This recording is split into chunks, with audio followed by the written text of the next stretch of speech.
Est-ce qu'il y aura des Nocturne Unrail 2 avec l'agent F? Alors Unrail 2, ouais, j'ai vu que c'est sorti. Je sais plus si c'est sorti en Early Access ou si c'est sorti tout... Oh non, Est-ce que c'est la 1.0? Ouais, non, c'est l'Early Access. Je sais pas trop si j'ai envie de faire l'Early Access ou si j'ai envie d'y aller sur le jeu quand il sort en 1.0. C'est le genre de jeu où je pense que ce serait beaucoup mieux d'y aller en 1.0 en direct.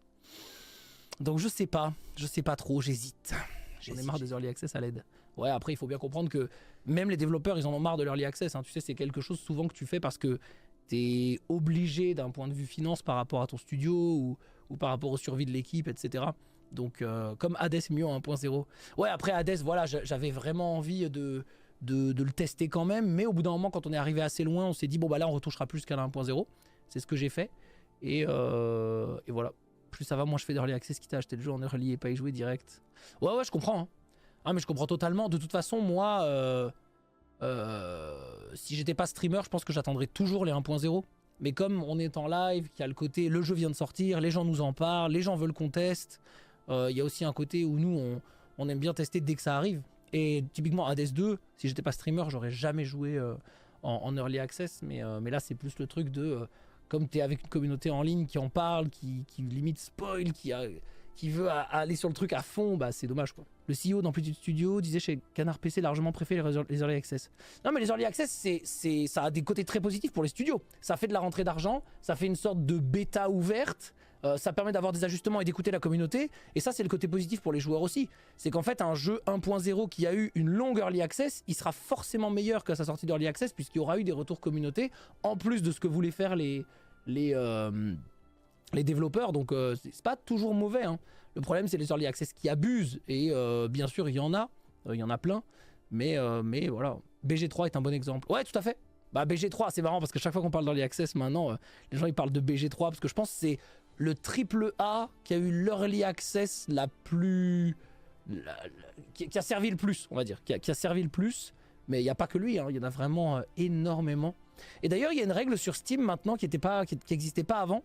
C'est que je crois que tu n'as pas le droit d'être en Early Access pendant plusieurs années ou mois. C'était pas le cas avant. Je crois que c'est 1 an ou 2 ans grand maximum. J'ai pas l'info exacte, mais en tout cas, il y a une limite sur Steam. Ils ont mis une limite maintenant où tu es obligé d'aller en 1.0. Après ce qui se passe en général, c'est que même si Steam, ils mettent une limite, en fait, ce qui se passe, c'est que quand certains développeurs, ils ont atteint la limite, ils font un patch et ils disent « Yo, c'est la 1.0 » Et en fait, ils continuent le truc, tu vois. Mais au moins, ça force les développeurs à assumer qu'un jour, il y a une 1.0 qui est là et qu'on peut pas rester en Early Access tout le temps. Et je pense que c'est quand même bien pour éviter les abus. C'est rétroactif? Non, c'est pas rétroactif. C'est pas Star Citizen en PLS. Ouais, après, Star Citizen pourrait être demain en 1.0. Hein. Et il dirait juste on va continuer de peaufiner le jeu. Le patch majeur sort dans 3 ans. Enfin, je sais pas comment dire. En fait, il pourrait faire que ça ne veut pas dire grand chose. Mais si au fur et à mesure ça poliche des jeux et que le temps de production est mieux fait pour qu'il y ait des 1.0 plus propres, finalement, je pense que tout le monde peut y gagner. Voilà, Early Access, c'est devenu ce qu'étaient les bêtas ouvertes et fermées. Ouais, un peu. D'ailleurs, franchement, ça se confond maintenant. Quand on parle d'Early Access, bêta ouverte, bêta fermée, démo jouable, tout ça, c'est un peu ça sert un peu à la même chose. C'est donner le produit à un maximum de gens pour avoir des retours, pouvoir faire du fixing bug, pouvoir vendre des copies un peu plus tôt avant que le jeu sorte. En général, ça sert ces 3 buts, ou l'un des 3 buts, on va dire. Et comme je dis, à la fin, dans la majeure partie des cas, c'est plutôt gagnant-gagnant pour l'utilisateur et le développeur. Et après, évidemment, il y a des abus dans les deux sens. Parfois, ça peut faire fermer un studio parce que l'Early Access a été un échec total. Parfois, ça peut être totalement abusif pour les utilisateurs. Voilà, c'est pas... Je dirais pas que c'est un truc grave, mais c'est un truc qui est à double tranchant. Deadlock en alpha, guillemets oblige. Ouais, après, une alpha, c'est... Voilà. Early Access, alpha, bêta, release.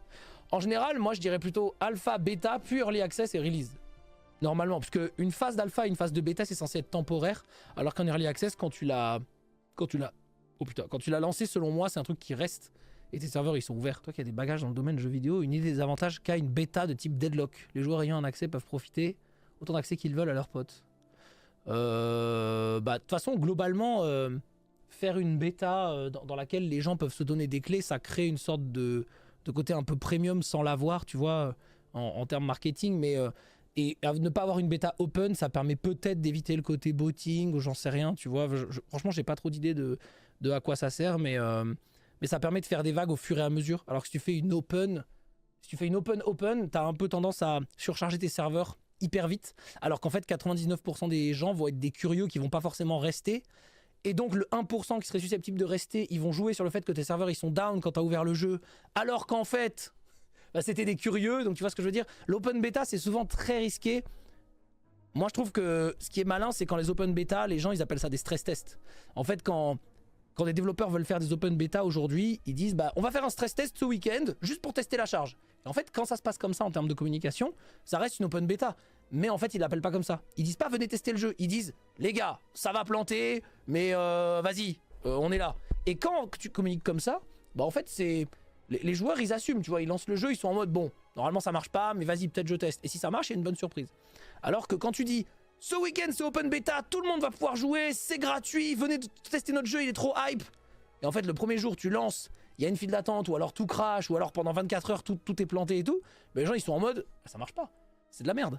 Donc, moi, j'ai tendance à plus vouloir aller sur du stress test que sur de l'open beta, entre guillemets. J'avais pas pensé au fait que ça lisse l'arrivée des joueurs. Ouais, en fait, de nos jours, surtout quand t'as un grand studio qui a une forte manière de communiquer, ou que t'as une forte audience, genre Valve, bah t'as pas forcément envie d'avoir tous tes joueurs jour 1. T'as envie de justement pouvoir lisser tes joueurs, mais en avoir beaucoup quand même. Je devrais dire à mon boss, parfois je suis en stress test. Ouais, c'est ça. Eh boss, aujourd'hui, si ça marche pas de mon côté, c'est normal. Ça passerait beaucoup mieux, bien sûr. Tu mens, il y a personne chez Valve. Tout à fait, bien sûr, je ne parle pas des employés de Valve. C'est impossible puisque il n'existe pas. La transparence envers les joueurs, c'est la bonne solution, peu importe la dimension du jeu. Bah là, c'est pas la transparence, c'est plutôt le choix des mots. Parce qu'en fait, dire le jeu est ouvert et c'est un stress test, mais ça va planter, en fait, c'est la même chose. Aucun des deux n'a menti. C'est juste qu'il y en a un qui prépare plus au fait que ça pourrait planter, tu vois. Bon, après, il y a aussi des vieilles écoles et des vieux studios dans lesquels il faut surtout pas dire qu'un jeu pourrait avoir des problèmes, pourrait planter, ou voilà, pourrait avoir quelques soucis que ce soit parce que c'est censé marcher, peu importe et tout. On sait en général, on le voit plutôt dans les AAA ou les vieilles boîtes, les très grosses boîtes et tout. Mais c'est au niveau de l'indé, on est plus dans ce truc-là. Ouais, mais il y a des studios qui sont parano de ça, hein. Qui sont parano de ce truc-là. Ubisoft be like. Ouais, mais il y a pas que eux, hein. Il y a pas que eux. Même chez Blizzard, même chez Riot, ça a pu arriver. En fait, tous les grands studios chez Activision, voilà. La plupart des grands studios où il y a des grosses boîtes, des gros sous impliqués, et donc des gens au sommet qui décident, qui en fait sont pas trop liés au développement du jeu, mais plutôt à la santé financière, sans pouvoir forcément zoomer à l'intérieur, bah, ils sont juste en mode, on est en com global, on n'est pas en micro-communication, on est en macro, et voilà, dommage. Voilà. Ankama qui sort Dofus 3 dans une semaine communique peu sur le fait qu'il pourrait y avoir des soucis. Non mais après attention, tout ce que je dis c'est toute proportion gardée. Tu vas pas toujours dire attention on fait un lancement mais ça va planter, hein. Parce qu'en même temps, t'as aussi envie qu'il y ait beaucoup de gens qui jouent à ton jeu jour 1. Parce que c'est aussi une règle de communication que t'as envie de mettre le paquet le premier jour, quoi qu'il arrive. Tu vas pas te dire bah là on fait un petit peu jour 1, puis un petit peu jour 2, puis un petit peu jour 3. T'as envie de tout mettre le même jour, et pour que ça ait un maximum de portée et que ça puisse sortir du cercle que t'avais visé, etc. etc. Et voilà, dommage si ça marche pas. En fait, c'est pour ça que c'est difficile, parce que t'as envie d'amener tout le monde, mais à la fois si t'amènes tout le monde et que ça plante, c'est un problème. Mais il faut quand même amener tout le monde. Non, c'est vraiment dur, hein. Et le lancement de jeux populaires, c'est vraiment dur. C'est quoi le lancement de Hades sorti de nulle part? C'était quoi la strat? En fait, c'est jamais sorti de nulle part. Quand c'est sorti de nulle part, c'est que votre cercle n'a pas été touché. Voilà ce que ça veut dire. Mais un développeur, il sort jamais son jeu en se disant vas-y, je fais aucune com, on verra bien. En fait, il en fait au maximum de ses capacités financières et de com. Si c'est pas la finance, c'est la com en direct, s'il connaît des gens ou quoi que ce soit.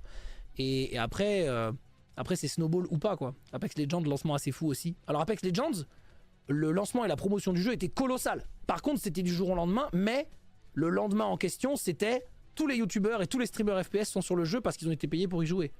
Donc attention, Apex Legends, c'est pas... Ils sont quand même tous allés je crois, à Los Angeles tester le jeu en NDA, donc en secret, en non-divulgation. Et il y avait une date à laquelle ils étaient tous bookés pour jouer au jeu. Voilà, c'était pas le jeu est sorti et des gens se sont intéressés en se disant oh tiens, qu'est-ce que c'est que ce jeu et tout. Ça sort jamais de nulle part, vous voyez ce que je veux dire? Voilà. Par contre, Stormgate, le néant malgré la com. Alors après, voilà, il y a aussi beaucoup de cas où c'est l'inverse, même dans 99% des cas pour la plupart des jeux, c'est-à-dire que tout le monde met un budget com, qu'il soit immense ou moyen ou petit, et la plupart des gens n'entendent pas parler du jeu puisque c'est trop dur de communiquer et d'amener des gens sur un jeu, et voilà.